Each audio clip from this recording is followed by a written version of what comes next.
پڑھ لو میں پاس ہو گیا. کیسے پاس ہوا؟ تیاری کرتا رہا. انی ظننت انی ملاق حسابیہ. اب اللہ ان کے بیچ میں اپنی بات داخل فرمائے گا. اوپر سے اللہ فرمائیں گے فَهُوَ فِي عِيشَةٍ رَاضِيَةٍ. میرے بندے کو بہت خوبصورت زندگی مبارک ہو. کدھر؟ فی جنت عالیہ، اونچی شان جنت میں. اس میں کیا ہے؟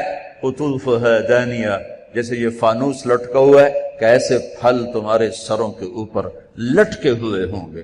کلوا واشربوا، کھاؤ پیو، بما ہنیئا، مزے کے ساتھ. مزے کا کیا مطلب ہے؟ کمائی کے بغیر. مزے کا کیا مطلب ہے؟ بیماری کے بغیر. مزے کا کیا مطلب ہے؟ پکانے توڑنے چھیلنے کے بغیر. مزے کا کیا مطلب ہے؟ پیو پیشاب نہیں. مزے کا کیا مطلب ہے؟ کھاؤ پاخانہ نہیں. مزے کا کیا مطلب ہے؟ 1 کروڑ سال کھاتے رہو، نہ زبان کے ذائقے میں کمی نہ پیٹ میں کمی. کھاتے جاؤ اور اللہ ہضم کرتا جا رہا ہو، کھانے کے مزے لیتے جاؤ لیتے جاؤ لیتے جاؤ. ایک حدیث یاد آ گئی بڑے زمانے بعد. ایسے بیگم صاحب جنت میں بیٹھے ہوں گے تو دروازے پر نوک ہوگا. خادم دروازے پر دیکھے گا تو فرشتہ کھڑا ہوگا. کہا جی اس کے ہاتھ میں ایسے تھال ہوگا، وہ ایسے کورڈ ہوگا. کہا جی مجھے اللہ نے بھیجا ہے، میں نے آپ کے صاحب کو یہ تحفہ پیش کرنا. سبحان اللہ، اللہ گفٹ بھیج رہا ہے. تو واقعی کہے گا جی باہر فرشتہ ہے. میرے نبی نے فرمایا کہ جنت تمہارا وہ ٹھکانہ ہے کہ میرا اللہ بھی تمہیں تحفے بھیجے گا اور فرشتہ دروازے پہ کھڑے ہو کر اندر آنے کی اجازت لے گا کہ میں اندر آ جاؤں. تو وہ کہے گا آ جائے. وہ آئے گا، وہ کہے گا جی میں اللہ کی طرف سے حاضر ہوں اور یہ آپ کے لیے گفٹ آیا ہے. وہ ایسے اوپر سے کپڑا ہٹائے گا، ایک پھل پڑا ہوا ہوگا. وہ کہے گا اے بھیجے اللہ نے. کہا جی کہا یہ تو میں نے ابھی کھایا ہے، یہ تو میں نے ابھی کھایا ہے. کلما رزقوا منها من ثمرة رزقا قالوا هذا الذي رزقنا من قبل. یہ تو ہم نے ابھی کھایا، بیگنوں نے بھی کھایا، میں نے بھی کھایا. فرشتہ کہے گا اللہ تعالیٰ فرما رہے ہیں تھوڑا چکھ لو، شاید کوئی اور شے ہو. تو وہ ایک ٹکڑا نکال کے منہ میں رکھیں گے. وہ اللہ نا ان کے مزے کو بڑھانے کے لیے ہم شکل چیز لیکن چیز بالکل اور. اب کیا ہوگا؟ وہ ایک جو لقمہ منہ میں رکھے گا، ایک کاش اس کا ایک ٹکڑا منہ میں ڈالے گا یا ڈالے گی. اگر اس کی جنت میں 10 کروڑ قسم کے پھل ہیں یا 10 لاکھ قسم کے پھل ہیں، اس ایک چھوٹے سے ٹکڑے میں اللہ پوری جنت کے ذائقے بھر کے اس کو الگ الگ محسوس کروائے گا. الگ الگ 10 کروڑ ذائقے محسوس کرے گا، 10 لاکھ ذائقے محسوس کرے گا. آپ لوگ چاٹ بناتے ہیں، 3-4 پھل ملاتے ہیں تو ایک اور ہی ذائقہ پیدا ہو جاتا ہے. میرا اللہ اس ایک لقمے میں ہر پھل کا الگ ذائقہ ڈال کے پھر کہے گا ہاں بھائی او یہ کوئی ہو رہے وہ اتو بھی متشابہا. کہ میرے بندے وہ تو میں نے ہم شکل تو نے کھایا تھا، یہ تو تیرے رب کا بھیجا ہوا ہے. پرندے آئیں گے، پرندے گھیر لیں گے، کہیں گے پرندوں کا قد ہوگا اونٹ کے برابر، اونٹ کے برابر پرندے آ کر بیٹھ جائیں گے. کہا حضور اب مجھے کھائیں. بیگم صاحب اب مجھے کھائیں. وہ تو کہے نہیں ایسے نہیں، اب مجھے کھائیں. یہ کیوں ہو رہا ہے؟ یہاں تو بھاگنا پڑتا ہے نا. خیر آپ تو برائلر مرغیاں کون تو پہلے ہی موئیاں پئی ہوندیاں، کدی یہیں پئی ہوندیاں کدی یہیں پئی ہوندیاں. دیکھیے جب ہمارا دیہاتی کلچر تھا اور بجلیاں نہیں ہوتی تھیں، ہمارے مہمان آتے تھے تو وہ مرغیوں کے پیچھے نوکر بھاگ رہے ہوتے تھے، آگے مرغی پیچھے نوکر. ہمارے دیرے کا نوکر ہوتا تھا چاچا گامو، میرے سامنے آ گیا، اوے پھدے ککڑ پھدے میاں دے پرانے آ گئے، میاں دے پرانے آ گئے. وہ مرغی طاقتور، اس لیے تو آج کے جوانوں میں جہانی کوئی نہیں، برائلر کھا فنا ہو گئے. تو وہ آگے آگے ہوتے تھے، نوکر پیچھے پیچھے ہوتے تھے. وہ کاں کبھی ادھر بھاگے کبھی ادھر بھاگے، پھر وہ ذبح ہوتی تھی، پھر وہ پیش کی جاتی تھی. تو یہ سارے پرندے یوں آ کر بیٹھیں گے حضور اب مجھے کھائیں. نہیں اب مجھے کھائیں. یہ کیوں کہہ رہے ہیں؟ موت کوئی نہیں. جب یہ کھایا جائے گا نا یہ پھر زندہ ہو جائے گا. موت کوئی نہیں. ایک پرندہ بیچ میں کہے گا آپ ان سب کو چھوڑیں اب مجھے کھائیں. وہ کہیں گے کیوں, تیری کیا خصوصیت ہے؟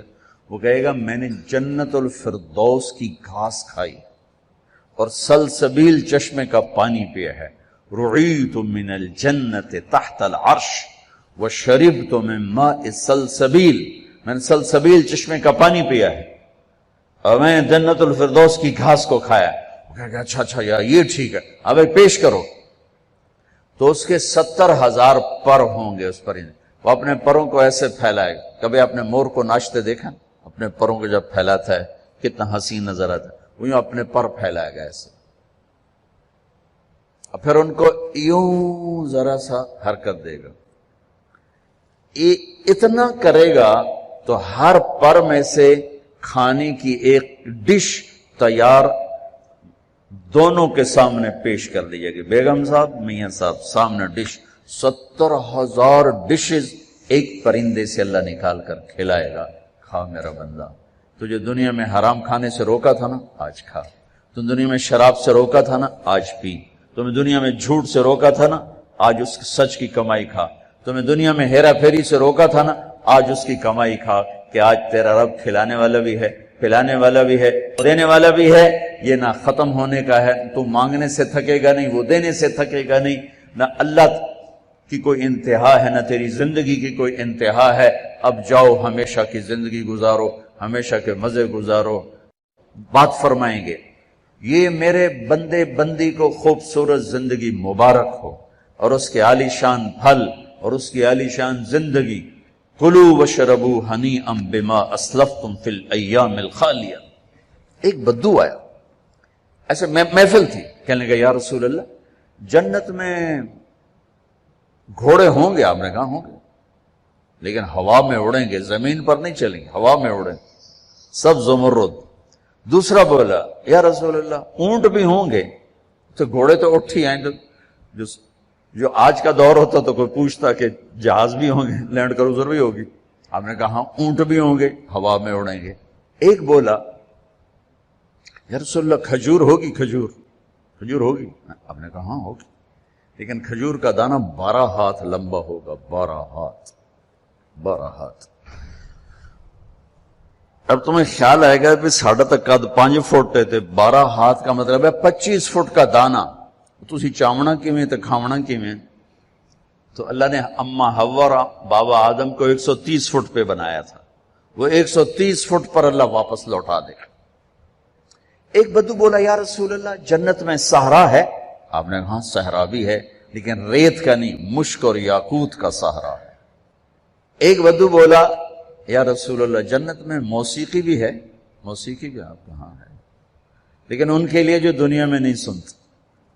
این الذین کانوا ینزہون اسماعہم عن اصوات المزامیر, اعلان ہوگا وہ کہاں ہیں جنہوں نے اپنے کانوں کو شیطانی آوازوں سے بچایا اور شیطانی نغموں سے بچایا. یہ قید لگائی جائے گی. آپ نے کہا ہاں ہے, جنت میں ایک درخت ہے اس کا نام ہے فیض. وہ کیا فیض دے گا؟ اس کے نیچے جنت کی لڑکیاں اللہ کھڑی کرے گا. وہ درخت کو ایک ہوا ہے اس کا نام ہے مثیرہ, وہ اس کو ایسے حرکت دے گی, اس کے پتے اور ٹہنیاں آپس میں ٹکرائیں گے. اس ٹکر سے اس درخت سے دھنیں نکلیں گی, دھنیں. ایک اور حدیث اس کے ساتھ جوڑ رہا ہوں, یہاں نہیں, ایک اور حدیث کے ساتھ جو میں پہلے حدیث بیان کر رہا ہوں یہ اس کا حصہ نہیں, اس سے پہلی کا حصہ ہے. دنیا میں جتنے سر بنائے گئے اور جتنی دھنیں تیار کی گئیں, ہر دھن ہر سر اس درخت سے اللہ تعالیٰ اپنے بندوں کو سنائے گا. سنو, اس کا ساتھ جنت کی لڑکیوں کو کہے گا گاؤ, پھر وہ مل کر ان کا سر ہوگا اور درخت کی لے اور دھن ہوگی. یہ سر ساز. ایک حدیث اس کے ساتھ اور جوڑ رہا ہوں کہ یہ جنت کی لڑکیوں کا گانا اور درخت کا میوزک مل کر یہ 70 برس کا پہلا نغمہ اللہ اپنے بندوں کو سنائے گا. پہلا گیت 70 سال سنتے رہو مزے لیتے رہو، سنتے رہو مزے لیتے رہو۔ کہ یا رسول اللہ، اب میں پھر اس حدیث کی طرف آتا ہوں، میں نے ذرا اس کو پھیلا دیا۔ جنت میں موسیقی ہے؟ ہے، ایک درخت کا نام ہے جس کا نام ہے فیض، اس سے اللہ تعالیٰ ہر دھن تیار کر کے سنائے گا۔ اور جنت کی لڑکیوں کو، اور جنت کی لڑکی کا گلا اور سر کیا ہے، اس سمندر میں کو ڈالے تو 7 سمندر میٹھے ہو جاتے ہیں، تو اس کی آواز کیسی ہوگی، اس کا گلا کیسا ہوگا؟ اب کون بتائے اور میں کیسے بتاؤں؟ یہ کہو سلام کرو، والملائکۃ یدخلون علیہم من کل باب، چاروں طرف سے فرشتے آئیں گے، سلام علیکم سلام علیکم۔ اب یہ ہے اصل گاڈ آف آنر، وہ فرشتے آ کر کہیں گے سلام علیکم سلام علیکم سلام علیکم۔ یہ کہیں گے یار تسی سانو سلام کیوں کیتی جاندے ہو، تسی فرشتے اسی بندے۔ وہ کہیں گے بما صبرتم بما صبرتم۔ وہ جو آپ لوگوں نے دنیا میں صبر کی زندگی گزاری تھی، آج اس کے صلے میں اللہ ہمیں کہہ رہا ہے ہم آپ کو سلام کریں۔ فرشتے غائب ہو جائیں،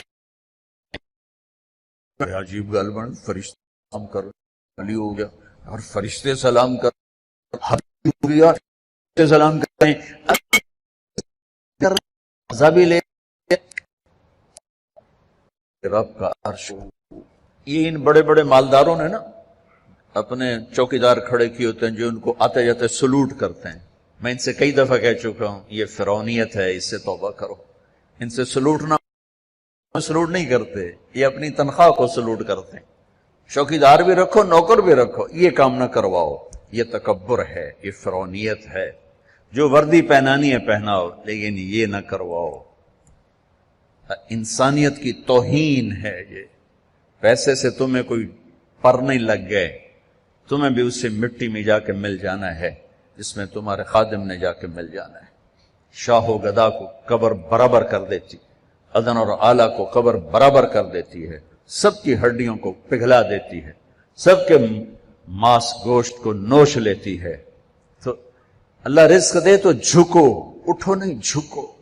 سلیمان علیہ السلام کا تخت جب ہوا میں اڑتا تھا تو اپنی ٹھوڑی یہاں لگا لیتے تھے، یہاں یوں کر لیتے کہ اللہ سب تیری عطا ہے، میری کی ہے، سب تیری عطا، یوں ہو جاتا تھا۔ میری طرف سے آپ 10,000 نوکر رکھو، یہ نہ کرواؤ، یہ نہ کرواؤ۔ یہ تکبر کی نشانی ہے، یہ عجب کی نشانی ہے، یہ فرعونیت کی نشانی ہے۔ میرے نبی نوکروں کے ساتھ بیٹھ کے کھانا کھاتے تھے۔ ہمارے گھروں کی طرح نہیں تھا کہ نوکر کے برتن الگ ہیں اور ساتھ کے برتن الگ ہیں۔ نوکر کی پیالی الگ ہے اور ساتھ کی پیالی الگ ہے۔ بھائیو اللہ دے تو زمین کی طرف جھکو، زمین کی طرف جھکو۔ سلام قولا من رب الرحیم۔ میرے بندو آج تمہارا رب تمہیں سلام پیش کرتا ہے۔ پھر اللہ فرمائیں گے خوش ہو، راضی ہو؟ اللہ اکبر۔ اور میرے نبی نے فرمایا ما منکم من احد الا سیحاضرہ ربہ محاضرہ۔ ارے ایک بادشاہ سے بات کرنے کے لیے لوگ ایمان کے سودے کر دیتے ہیں، غیرتوں کو سلا دیتے ہیں، ان کی محفل میں بیٹھنے کے لیے اپنے ضمیر کو ذبح کر دیتے ہیں۔ آج کائنات کا شہنشاہ آپ سے بات کر کے پوچھ رہا ہے خوش ہو، راضی ہو؟ حل رضیتم، میرے بندو خوش ہو؟ وہ کہیں گے یا اللہ ما لنا لا نرضى وقد اعطیتنا ما لم تعط احدا من خلقك۔ یا اللہ ہم کیوں نہ راضی ہوں، آپ نے وہ دیا جو کبھی کسی کو دیا ہی نہیں۔ اب ساری جنت اللہ پر جب نظر پڑے گی ہر شے بھول جائے گی، تو اللہ کہیں گے افلا اعطیکم بافضل من ذلکم، اب میں تمہیں جنت سے اعلیٰ چیز دوں۔ تو پریشان ہو کر کہیں گے یا اللہ ایو شیء افضل من ذلک، جنت تو ودو کیڑی شے، جوانی ملی بڑھاپا گیا، زندگی ملی موت گئی، محبت ملی نفرت گئی، عروج ملا زوال گیا، محبتیں ملی لڑائیاں جھگڑے گئے، مال ملا فقر گیا۔ اب اور کیا چاہیے؟ سونے چاندی کے محل ملے، دودھ شہد شراب پانی کے دریا، نہریں نہیں ہیں دریا ہیں، دودھ شہد شراب پانی کے دریا ہیں، اور ایک نہیں بے شمار ہیں۔ اور یہ گارے مٹی کے گھر نہیں ہیں، ایک اینٹ زمرد کی، ایک یاقوت کی اور ایک موتی کی، ایک چاندی کی ایک سونے کی، بیچ میں گارا مشک ہے، گھاس زعفران ہے، اور چھت اللہ کا عرش ہے۔ یا اللہ سب کچھ تو دے دیا، اور آپ کیا دینا چاہتے ہیں؟ افلا اعطیکم بافضل من ذالکم، اب میں تمہیں اس سے اعلیٰ چیز دوں؟ کہیں گے یا اللہ وہ کیا ہے؟ تو اللہ فرمائیں گے احل علیکم رضوانی فلا اسخط علیکم ابدا، جاؤ میں راضی ہو گیا اب کبھی ناراض نہ ہوں۔ یہ سارے جنتی کہیں گے یا اللہ ایک بات آپ سے کرنی ہے۔ اللہ کہیں گے کرو۔ کہیں گے ہمیں پتہ ہی نہیں تھا تو کتنا خوبصورت، ہم نے جو سجدے کیے نا بڑی غفلت کے سجدے کیے، بن دیکھے کیے، آج ہمیں اجازت دے آپ کو دیکھ کے ایک سجدہ کرنا چاہتے، ایک سجدہ دیکھا نہیں تھا۔ از لذت دیدارش خسرو چتما گفتن سردادن و جاندادن نا دیدار رخ یارے، یا اللہ دیکھے بغیر تیرے اوپر قربان ہوئے، سولیوں پہ لٹکے، آروں سے چرے، ٹکڑے ٹکڑے ہوئے، آج تجھے دیکھا ہے تو پتہ چلا ہے کہ تو کیا ہستی ہے، اجازت دے ایک سجدہ کرنا چاہتے ہیں تیرا دیدار کرتے ہوئے۔ میرا اللہ کیا فرمائے گا؟ قد وضعت عنکم مؤونۃ السجود، وہ سجدے لاہور میں تھے، ختم، ہٹا دیے۔ طالما اتعبتم لی الابدان وانصبتم لی الوجوہ، تم نے بہت عرصہ میرے سامنے کھڑے ہو کر آنسو بھی بہائے، ماتھے بھی ٹیکے، ختم۔ الآن افضیتم الی روحی و کرامتی، اب تم آئے ہو میرے مہمان خانے میں۔ دنیا میں تمہاری میری نسبت تھی آقا اور غلام کی، عبد اور معبود کی، تم غلام میں آقا، تم عبد میں معبود، لیکن دنیا اب کیا ہے؟ اب تم مہمان ہو اور میں تمہارا میزبان ہوں، اور مہمان سے کام لینا میزبان کی غیرت کے خلاف۔ جاؤ سب چھٹی ہے، کچھ نہیں ہے، بس کھاؤ پیو۔ اللہ تعالیٰ پردہ فرمائیں گے تو کہیں گے یا اللہ جنت نہیں چاہیے، تیرا دیدار چاہیے، بس دکھاتا رہے۔ تو اللہ تعالیٰ فرمائیں گے اب کچھ اور کام بھی ہیں، تو تم ایسا کرو جمعے آ جایا کرو، ہماری محفل ہوگی، ہماری مجلس ہوگی، ہماری بات ہوگی، ہماری گفتگو ہوگی۔ تو وہ کہیں گے یا اللہ نہیں چاہیے، بس اپنا آپ دیکھا گا، نہیں جاؤ جمعے کو آؤ، جمعے کو۔ لیکن جو جنت الفردوس والے ہیں، جنت الفردوس والے، ان کو جمعے کا انتظار نہیں کرنا ہوگا، وہ صبح بھی رب کا دیدار کریں گے اور شام بھی رب کا دیدار کریں گے۔ اور آپ نے فرمایا اللہ باقی جنت والوں کو تو دیدار عام کرائے گا اور ابو بکر کو دیدار خاص کرائے گا۔ ان اللہ یتجلی للناس عامۃ ولابی بکر خاصۃ، دیدار عام ہے دنیا کے لیے اور دیدار خاص ہے ابو بکر کے لیے۔ دیدار عام کا میں نے تھوڑا سا نقشہ آپ کے سامنے پیش کیا، تو بدنی دیدار خاص اللہ کا ابو بکر کے لیے کیا ہوگا؟ بھائیو بہنوں، یہ زندگی کی معراج ہے، جو اللہ کو راضی کرتے کرتے کرتے یہاں تک پہنچ گیا کامیاب ہے۔ وہ جھونپڑے سے جنازہ اٹھے یا شاہی محل سے جنازہ اٹھے، وہ کامیاب ہو گیا۔ زبیدہ 3 بر اعظم کی ملکہ، 3 بر اعظم کی ملکہ، اس کو خواب میں کسی نے دیکھا، فوت ہو گئی تھی۔ تو خواب کے ساتھ کیا ہوا کہ وہ جو میں نے مکہ والوں کے لیے نہر کھدوائی تھی، اس کی پہلی کدال کے پڑتے میری بخشش ہو گئی تھی۔ وہ 3 بر اعظم کی ملکہ ہو یا 3 مرلے کے مکان کی، غریب سی خاتون ہو، اگر اللہ راضی ہو گیا ہے مسئلہ حل ہو گیا. اگر اللہ ناراض ہے تو قوم بڑا خطرناک ہے. اس گھاٹی سے گزرنا ہے، گزر کے اللہ تک پہنچنا ہے، گزر کے اللہ تک پہنچنا ہے.